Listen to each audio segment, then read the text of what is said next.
Hey, what is up, Patriots, and happy Friday. This is O'Connor's Quick Strike, and I'm John O'Connor.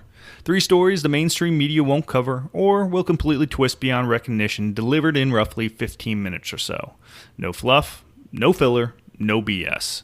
Just the unvarnished truth peppered with my own take on what's really going on. We do this every Monday, Wednesday, and Friday. As always, if you haven't already, go ahead and just tap that like, subscribe, and or follow button. Every single one of your taps helps get our message out there to more folks who need to hear it. Today is Friday, December 5th, and we've got 3 stories that tell you everything you need to know about the new era we are in.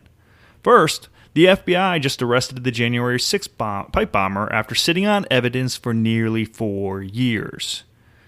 Then, we are looking at Cracker Barrel's disastrous DEI experiment that destroyed 70% of shareholder value and just cost their diversity director his job. And we are closing with the Pentagon deploying cheap Iranian-style drones that cost $35,000 instead of $30 million. Pete Hegseth's vision of future warfare in action. Let's get into it. 3. Yesterday, the FBI arrested Brian Cole Jr., a 30-year-old from Woodbridge, Virginia, for planting the pipe bombs at the Republican and Democrat National Committee headquarters on January 5th, 2021. Now, if you're thinking, wait, didn't that happen 4 years ago? Yeah, exactly. This arrest matters for what it reveals about the Biden FBI versus Trump's FBI. Because here's the thing. The evidence that led to this arrest? The FBI had it in 2021 and 2022. Cell phone data placing Cole at both bomb sites, credit card purchases of the materials, license plate readers tracking his car. They had him, and they sat on it for years. Now, let me remind you what we covered a few weeks ago on the Right Stand podcast, because this is where it gets interesting. Dan Bongino, former Secret Service agent, hugely popular conservative commentator, spent years calling the pipe bomber case an inside job. He said it was the biggest scandal in FBI history. He said the bombs were either planted by law enforcement as training devices, or the investigation was being intentionally sabotaged, or the FBI was doctoring evidence to frame MAGA supporters. Conservative media called him a conspiracy theorist. Even some on our side said he was going too far. Guess who's now the FBI Deputy Director? Dan Bongino. Guess who's the new FBI Director? Kash Patel, who promised on Fox News he was bringing in a new team to solve cases the Biden administration buried. And guess what happened within months of them taking over? This arrest. Attorney General Pam Bondi held a press conference yesterday. There was no new tip. There was no new witness. This was just good police work. Translation?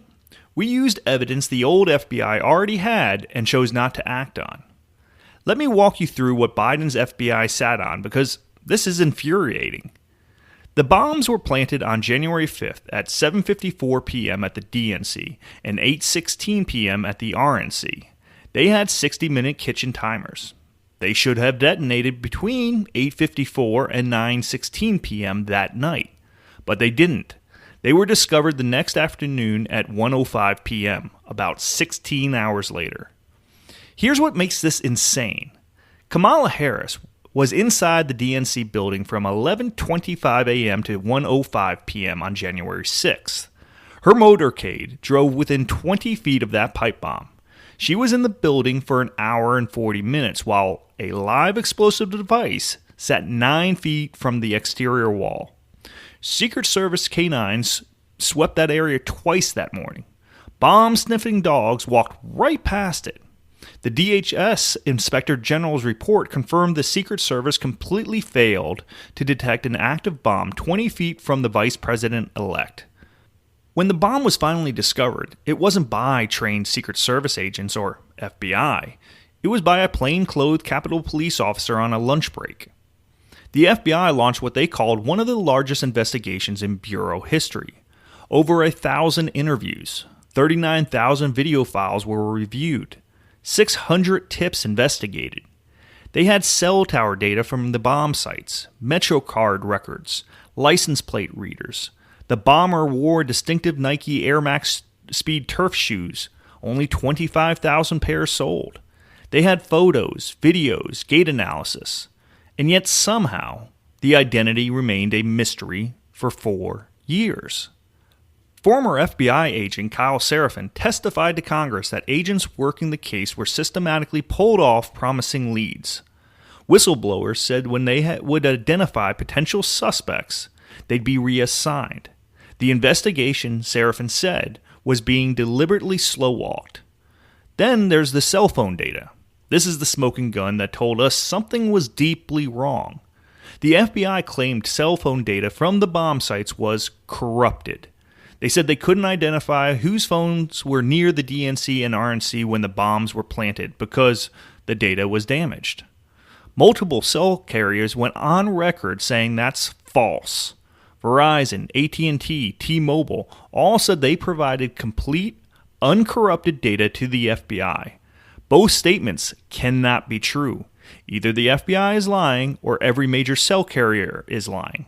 I know which one I believe. And here's what made it even more suspicious. Out of 1,500 January 6 defendants, the FBI successfully used cell phone data to track and prosecute nearly all of them. Grandmother taking selfies in the Capitol. FBI used cell phone data to find her. Guy standing on the lawn. Cell data. Random protester who never entered the building. Cell data. But the person who planted actual bombs designed to explode near the vice president-elect, suddenly the cell data is corrupted.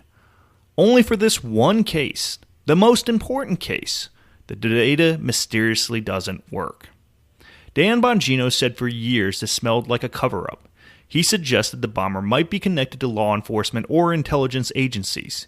He theorized the bombs might have been intentionally placed to create a narrative, either to justify the massive security response on January 6 or to paint Trump supporters as violent terrorists trying to assassinate Kamala Harris. People called him crazy. They said he was trafficking in conspiracy theories. They said he was undermining trust in the FBI. And now, he's the FBI deputy director. And within months of taking over, using evidence that was sitting in FBI files for years, they make an arrest. Brian Cole Jr. is now in custody. The FBI says he used his personal cell phone near both bomb sites, data they've had since 2021. His credit cards purchased bomb-making materials, records they've had since 2022. License plate readers tracked his car, data they've had the entire time. This wasn't a cold case that required new technology or a lucky break. This was a case the Biden FBI chose not to solve, and Trump's FBI solved it in months. You want to know why Trump won? This is why. Because Americans watch federal agencies deliberately sabotage investigations for political reasons. They watched the FBI arrest grandmothers for January 6 while ignoring the guy who planted bombs. They watched Dan Bongino get mocked for asking questions that turned out to be exactly right. The FBI had this guy in 2021. They chose to let him walk for 4 years while they prosecuted 1,500 Trump supporters, many of whom never entered the Capitol, many of whom committed no violence. That tells you everything about the priorities of the Biden's Justice Department, and it tells you everything about why Trump put Kash Patel and Dan Bongino in charge of fixing it. 2. From the FBI's corruption to corporate America's stupidity. Cracker Barrel just held their annual shareholder meeting on November 20th, and it was an absolute bloodbath for the woke executives who tried to turn a Southern comfort food chain into a DEI laboratory. CEO Julie Masino received only 75% shareholder support. That means 1 in 4 shareholders voted no confidence in their own CEO. For context, when ExxonMobil CEO faced a massive left-wing pressure campaign, he still got 99% support. Masino got 75%. But that's not even the most devastating part. Gilbert Davila, their DEI director, official title, diversity specialist, received only 40% support. 6 out of 10 shareholders voted against him. He resigned days later. 7 of their 10 board members failed to reach 90% approval. In corporate America, that's a vote of no confidence. Boards typically get 95% plus. Cracker Barrel's board barely scraped by. This is what happens when you take a profitable business with a loyal customer base and decide to use it as a vehicle for left-wing social engineering. Since 2021, Cracker Barrel has destroyed $1.2 billion in shareholder value. The stock is down 70%. If you invested $1,000 in 2021, it's worth less than $300 today. 70% of your money gone. You know what they did during this collapse? In August, they spent who knows how much on a logo redesign. They removed Uncle Herschel from their branding, a character who'd been part of the company since 1969, representing the founder's friend and symbolizing Southern hospitality. They went minimalist, clean, modern, corporate, soulless. The backlash was immediate and brutal. Customers revolted. Social media exploded. People threatened boycotts. Within weeks, Cracker Barrel quietly walked it back. They brought Uncle Herschel back and pretended the whole thing never happened. That's the problem with woke corporations. They hire diversity directors and DEI consultants who convince executives that their loyal customers are backwards bigots who need to be educated. So they make changes nobody asked for, destroy value nobody wanted destroyed, and act shocked when customers leave. Cracker Barrel's base is older, rural, southern, and family-oriented. These are people who want biscuits and gravy, not lectures about systemic oppression. They want rocking chairs on the porch, not pronoun pins on servers. They want comfort food, not corporate activism. When Davila got hired, when they started pushing DEI initiatives, when they redesigned the logo to remove Southern tradition, customers saw exactly what was happening. The company was signaling that its own base was embarrassing, that the people who built Cracker Barrel into a billion-dollar business were the wrong kind of people. So those customers stopped coming. Revenue dropped. Stock started collapsing. $1.2 billion in value evaporated. And now, after shareholders finally revolt, after the diversity director gets humiliated with a 40% approval rating, after the CEO barely survives a confidence vote, after the stock is down nearly 70%, now they are trying to fix it. Too late. I believe the damage is done. Here's the lesson. Your customers are not stupid. When you hire a diversity specialist to transform a Southern comfort food chain, they know exactly what that means. It means you think they are bigots. It means you are ashamed of the culture that made your business successful. It means you value progressive approval more than their loyalty. And they respond by taking their money elsewhere. Bud Light learned this. Target learned this. Disney is learning this. And now Cracker Barrel learned it. 70% stock drop later. The good news? Gilbert Davila is gone. The DEI experiment is over. Maybe Cracker Barrel can get back to making decent biscuits instead of trying to change the world. We'll see if it's too late. Let's end with something that actually makes sense. The Pentagon deploying cheap, expendable, mass-produced drones that cost $35,000 instead of $30 million. The Air Force just deployed the low-cost unmanned combat attack system, LUCAS for short, to the Middle East under Task Force Scorpion Strike. These drones are reverse-engineered from Iran's Shahed 136, the same ones Russia uses in Ukraine. Why would we copy Iranian drones? Because they are effective, and they are cheap. An MQ-9 Reaper costs $30 million. When you lose one, that's $30 million gone. Iran Shahed drones cost maybe $20,000. Lose 10 of them, you are still under what one Reaper costs. Our version, Lucas, costs about $35,000. That's 1,000 times cheaper than traditional combat drones. You can deploy them in swarms. You can use them for missions where losing aircraft is expected. You can saturate enemy defense with sheer numbers.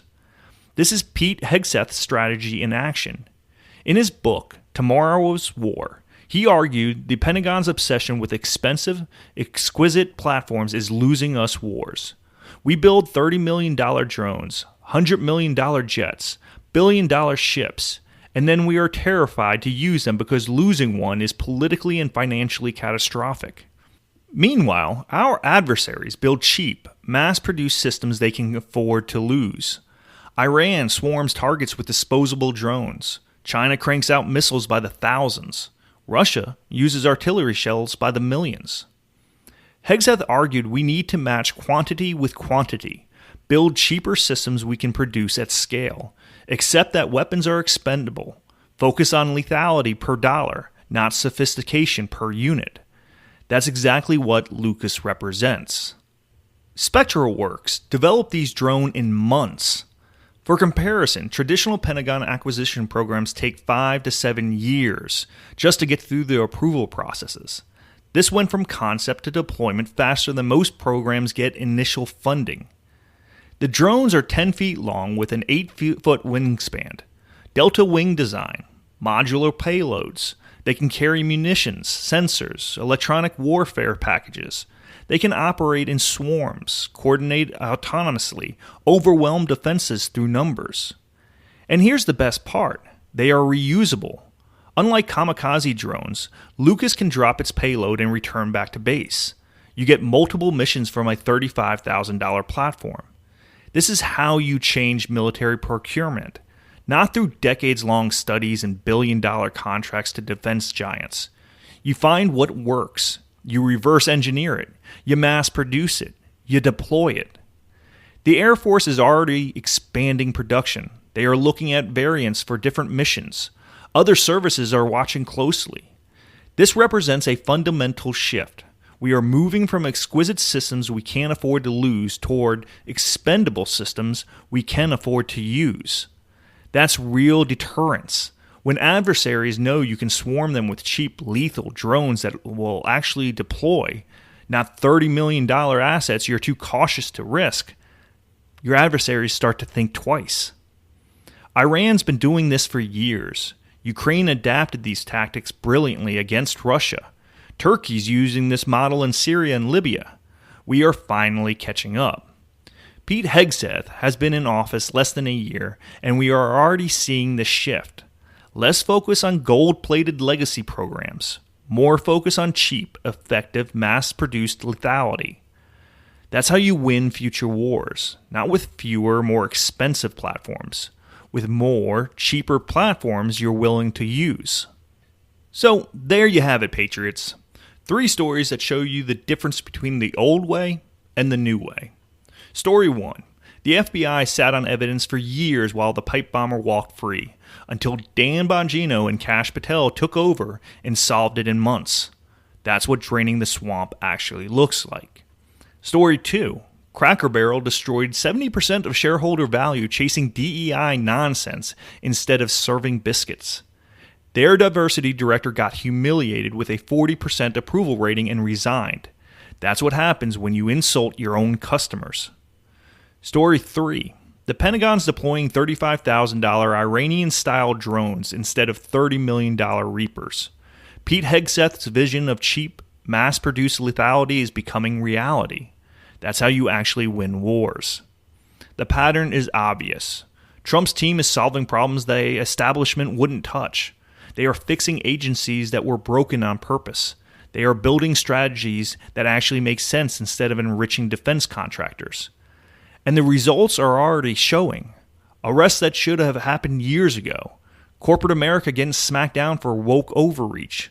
Military procurement that prioritizes winning over spending. This is what competent governance looks like. Pay attention, because you are watching the blueprint for how to actually fix broken institutions.